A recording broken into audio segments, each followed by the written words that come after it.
안녕하세요. 시대 에듀 귀화 면접심사 사회통합 프로그램 구술시험 문제풀이 시간이 돌아왔습니다. 오늘은 제4장의 실전 모의평가 3회 문제를 함께 살펴보도록 하겠습니다. 자, 1번 문제입니다. 5만원권 지폐에 실린 인물은 누구인가요? 자, 5만원짜리 지폐, 지폐는 종이 돈을 말합니다. 한국의 돈 하면 지폐하고 동전이 있죠. 지폐는 종이 돈을 말하고요. 자, 한국의 5만원짜리 지폐에 실린 나오는 인물, 사람은 누구입니까? 물어봤어요. 자, 5만원짜리 지폐에 누가 나오죠? 네, 맞습니다. 신사임당이 나옵니다. 그래서 대답은 신사임당입니다. 한국의 지폐에 실린 유일한 여성입니다. 이렇게 대답해주면 좋겠습니다. 지폐에 인물들이 나오는데요. 5만 원짜리에 나오는 신사임당만 단 한 명의 여성이죠. 자, 그러면 여기서 동전에는 무엇이 나오고 그리고 지폐에 누가 나오는지 한번 살펴보고 넘어가도록 하겠습니다. 자, 5만 원짜리 지폐에는 신사임당이 나오고요. 만 원에는 세종대왕, 5천 원에는 율곡이이, 1,000원에는 퇴계이황이 나오는데요. 신사임당이 엄마이고 5,000원의 율곡이이가 아들이죠. 그래서 두 사람은 모자 관계죠. 그래서 신사임당, 율곡이 엄마와 아들 사이이다. 이렇게 보시면 되겠고요. 신사임당은 그림을 잘 그렸던 사람입니다. 세종대왕은 조선시대의 왕이었고요. 율곡이이와 퇴계이황은 조선시대의 학자입니다. 공부를 많이 했던 사람이죠. 자, 그래서 지폐에는 이런 사람들이 나오고 있다. 이걸 기억하시면 되겠고요. 그 다음 한국의 돈, 동전을 한번 보겠습니다.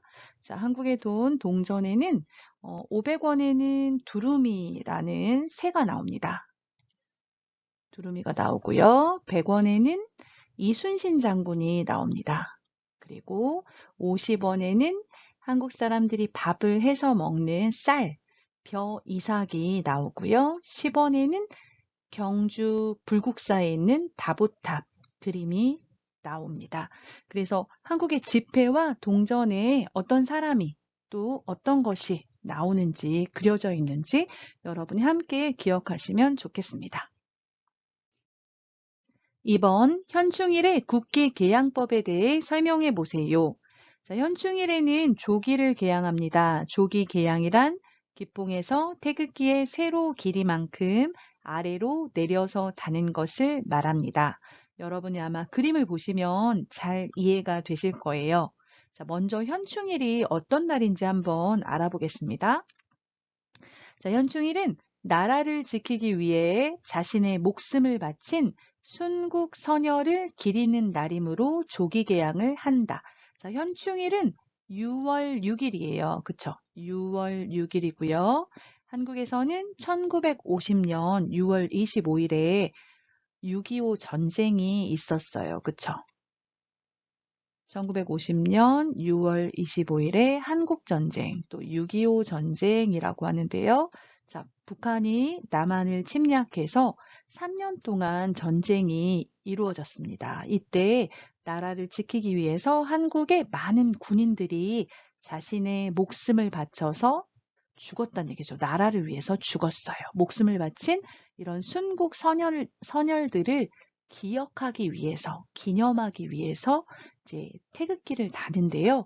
이날은 슬픈 날이에요. 나라를 지키기 위해서 죽은 순국 선열들을 기억하는 날이기 때문에 슬픈 날이라서 조기 개양을 합니다.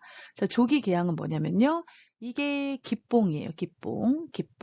그 태극기를 다는 요 통을 기뽕이라고 하는데요.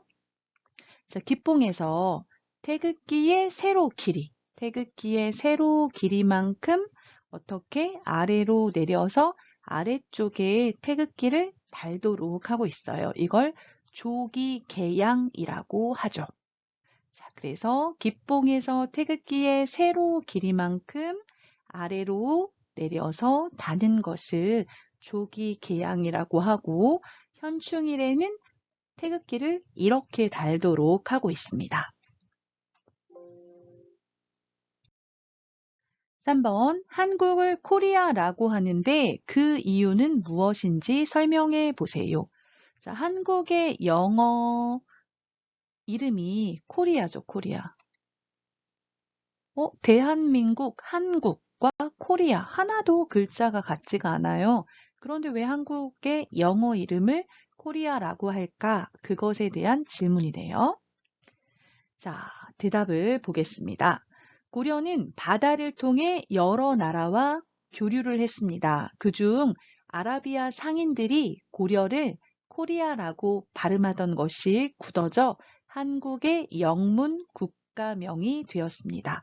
자, 고려 시대에 여러 나라 상인들과 교류를 했어요. 물건을 사고 팔고 교류를 했는데요. 그 중에서 아라비아에서도 상인들이 고려에 와서 고려의 물건을 사가지고 가면서 어디에서 이 물건을 사왔냐고 말했을 때 고려라는 발음을 그 나라 발음으로 말할 때 이제 코리아처럼 발음이 됐던 거죠. 그래서 지금 한국의 영어 국가명이 코리아가 되었습니다. 4번 세종대왕이 비의 양을 측정하기 위해 만든 기구는 무엇인가요?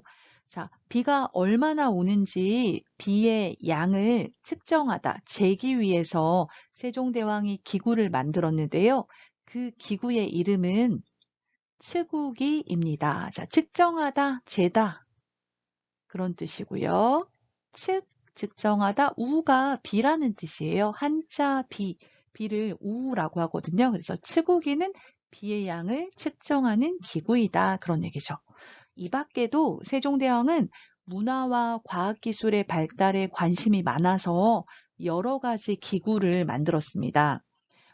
물시계인 자경루라는 걸 만들었고요. 물이 흐름으로 인해서 이제 시간이 될 때마다 이렇게 종을 쳐서 알려줬던 기구고요. 앙부일구는 해시계인데요. 그 해가 움직이는 방향에 따라서 그림자가 생기면서 몇 시인지 알려주었던 기계입니다. 그리고 혼천이 천체 관측 기구인데요. 혼천이라는 천체 관측 기구를 만들었고요. 왜냐하면 농사를 주로 지었기 때문에 그 별자리의 움직임, 별의 움직임 이런 것들이 중요했다고 합니다. 그리고 일반 백성들이 글을 읽고 쓸 수 있도록 훈민정음을 만들었습니다. 지금은 우리가 한글이라고 부르는데요. 그때는 백성을 가르치는 바른 소리다 해서 훈민정음이라고 말했죠. 그래서 세종대왕은 이렇게 문화나 과학기술에 관심이 많았던 왕이다. 이렇게 기억하시면 되겠습니다. 자, 5번. 국민의 4대 의무에 대해서 말해보세요. 국민이 가지고 있는 4가지 의무를 말하고 있습니다. 자, 뭐뭐 있죠? 자, 국민의 4대 의무란 헌법에 나와 있는 국민의 의무를 말합니다. 납세의 의무, 국방의 의무, 교육의 의무, 근로의 의무가 있습니다. 자, 국민의 4대 의무하면 헌법에 쓰여 있습니다. 그래서 헌법에 나와 있는 의무고요.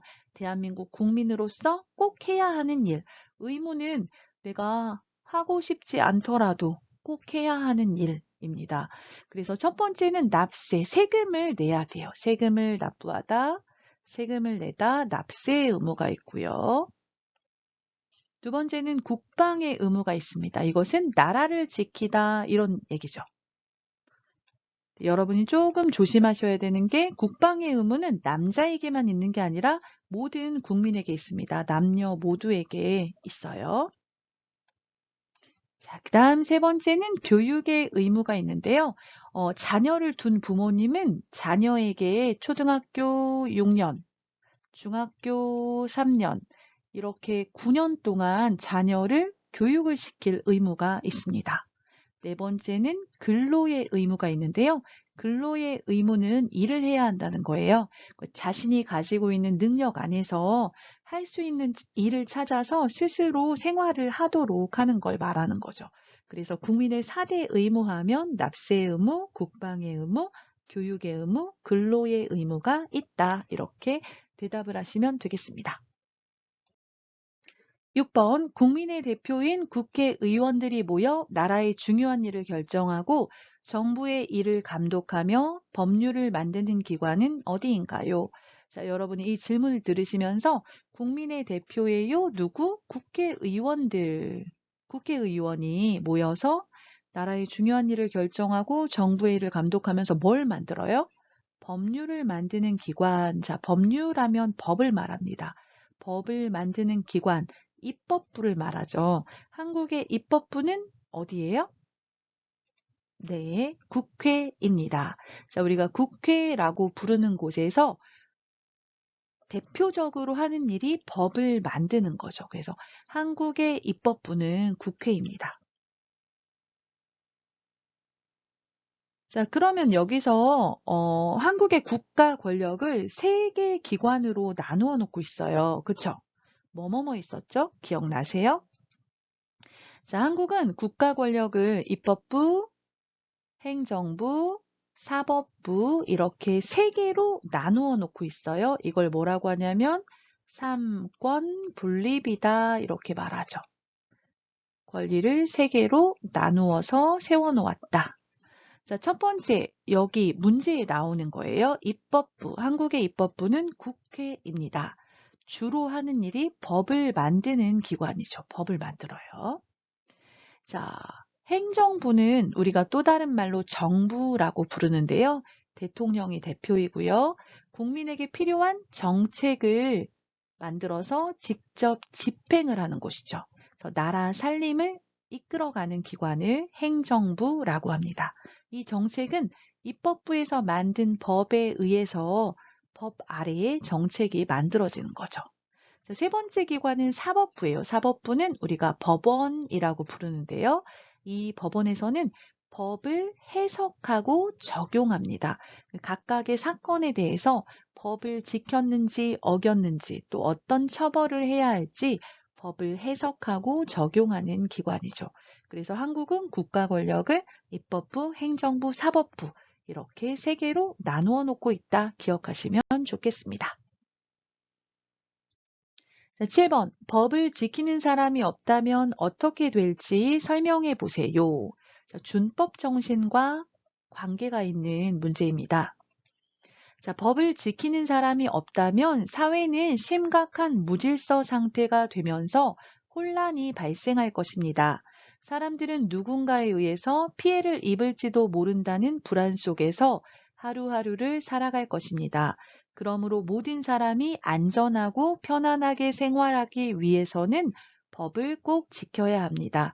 보통 이 질문을 하면 학생들이 주로 많이 하는 대답이 이제 뭐 과태료를 내야 해요. 이런 얘기들을 하는데요. 그것은 이제 개인의 차원에서 볼 때 그런 거고요.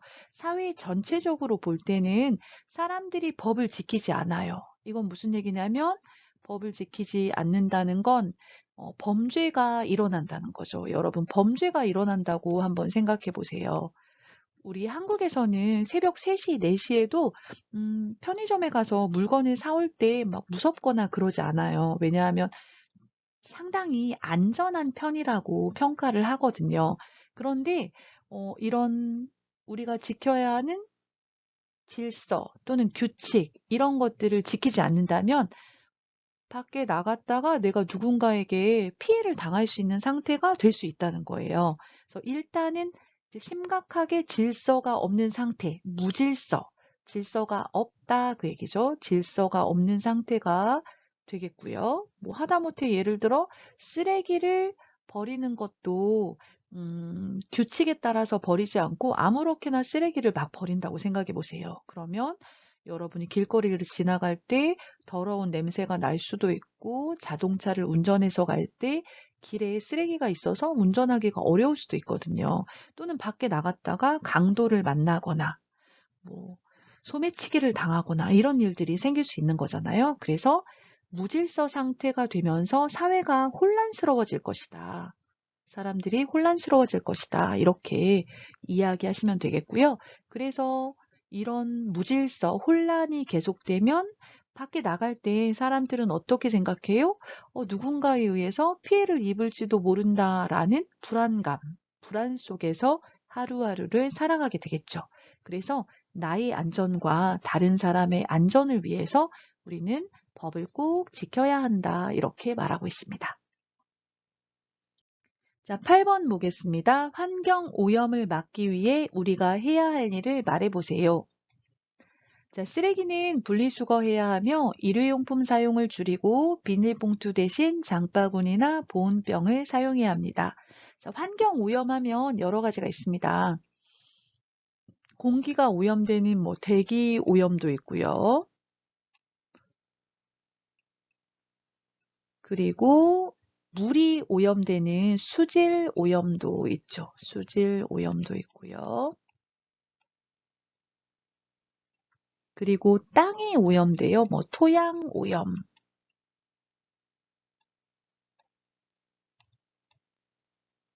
바다가 오염되는 걸 해양 오염이라고 말하거든요. 그래서 여러 가지 오염이 있는데요. 우리가 이제 살아가면서 자동차를 많이 이용하게 되면 대기 오염, 공기가 더러워지겠죠. 배기가스에 의해서 공기가 더러워질 수 있고, 이런 것들을 막기 위해서는 가까운 거리는 걸어서 다녀요. 그리고 개인 자가용보다는 무엇을 이용해요? 대중교통을 이용해요. 이런 것들 할 수 있겠죠. 그래서 대중교통을 이용하고 가까운 거리는 걸어서 다닌다. 그러면 대기오염을 좀 더 줄일 수가 있겠죠. 자, 수질오염은 여러분이 세탁기에 빨래를 돌리고 버리는 물, 샤워하고 머리를 감고 버리는 물들 있잖아요. 그래서 세제 같은 것들을 적당량만 사용하고 너무 많이 사용하면 안 되겠죠. 그래서 세제 사용을 좀 줄인다. 이런 것들도 있겠습니다. 토양 오염하면 쓰레기하고도 관계가 있어요. 이제 쓰레기를 소각하는 경우는 공기가 오염이 되고요. 불태우는 경우에는 또는 쓰레기를 매립, 땅에다가 묻기도 하죠. 그러면 토양 오염이 일어날 수가 있습니다. 그래서 여기에서 나오는 것처럼 자, 쓰레기는 분리수거를 해서 나누어서 버려야 되죠. 그래서 재활용할 수 있는 쓰레기는 따로 재활용할 수 있도록 분리수거해서 버리고 그리고 이제 쓰레기를 줄이기 위해서 무엇을 해야 되냐면 일회용품 사용을 줄여야 되겠죠. 일회용품 사용을 줄이고 그리고 비닐봉투도 100년이 넘어도 썩지 않는다고 해요. 그래서 비닐봉투 대신에 장바구니나 이런 것들을 사용하고 그 다음 일회용 컵 대신에 뭘 사용해요? 보온병을 텀블러 같은 걸 사용해서 쓰레기를 줄이면 대기 오염도 줄일 수가 있고 토양 오염도 줄일 수가 있겠습니다. 뿐만 아니라 여기에 나오지 않은 다른 것들을 이야기하셔도 좋겠습니다. 추석에는 어떤 음식을 먹나요? 자, 한국 사람들이 추석에 먹는 대표적인 음식 뭐가 있어요? 네, 송편을 먹습니다. 자, 정답은 송편이죠, 송편. 자, 그러면 송편은 어떤 음식이에요? 자, 송편은 추석에 먹는 대표적인 음식으로 그해 수확한 햅쌀과 핵곡식으로 만들어 먹는 반달 모양의 떡이다. 자, 송편은 추석에 꼭 먹어요. 그해 하면 올해 만들었다는 거예요, 올해. 올해 농사를 지어서 수확하다, 거두다, 올해 거둔 햅쌀 하면 작년에 수확한 쌀이 아니라 올해 수확한 쌀이라는 거예요. 올해 만든 쌀이라는 거죠. 그리고 햇곡식 하면 이 햇이 올해 수확했다 그런 얘기예요. 그래서 올해 수확한 곡식. 곡식은 밥을 할 때 함께 넣어서 밥을 할 수 있는 그런 것들을 말합니다. 예를 들어서 콩, 팥 이런 것들을 말해요. 그래서 곡식이라고 하죠. 그리고 송편은 보면 여러분 반달 모양으로 만들어져 있어요. 그래서 밤하늘에 뜨는 달이 반절만 있을 때 반달이라고 하잖아요. 그래서 반달 모양으로 만들어서 먹는 떡이다. 이렇게 기억하시면 되겠습니다. 자, 10번. 겨울 동안 먹을 김치를 초겨울에 많이 담그는 것은 무엇인가요? 자, 겨울에 한국 사람들이 김치를 먹어요. 그래서 초겨울하면 겨울의 시작을 말합니다. 겨울이 시작될 때 김치를 많이 담가요. 이걸 뭐라고 하죠? 네, 김장입니다. 김장이라고 하죠. 물론 이제 예전보다는 좀 적게 담지만 그래도 12월, 1월, 2월 겨울 동안 먹을 수 있는 김치를 초겨울에 담아서 먹고 있습니다. 자, 11번. 고향에서 친구나 가족이 한국에 놀러 온다면 같이 가고 싶은 곳은 어디인가요? 자, 이건 여러분에게 질문한 거예요. 그래서 여러분이 한국의 관광지 중에 어디에 가고 싶은지, 왜 가고 싶은지 그런 것들을 이야기하시면 되겠습니다. 저는 한국의 수도인 서울에 함께 가고 싶습니다. 서울에는 과거의 모습을 느낄 수 있는 경복궁, 인사동, 남산 한옥마을 등이 있고 명동, 동대문 시장 등 편리한 쇼핑 공간도 있습니다. 또한 청와대나 국회와 같은 국가 주요 기관도 있어서 관광을 하기에 좋다고 생각합니다.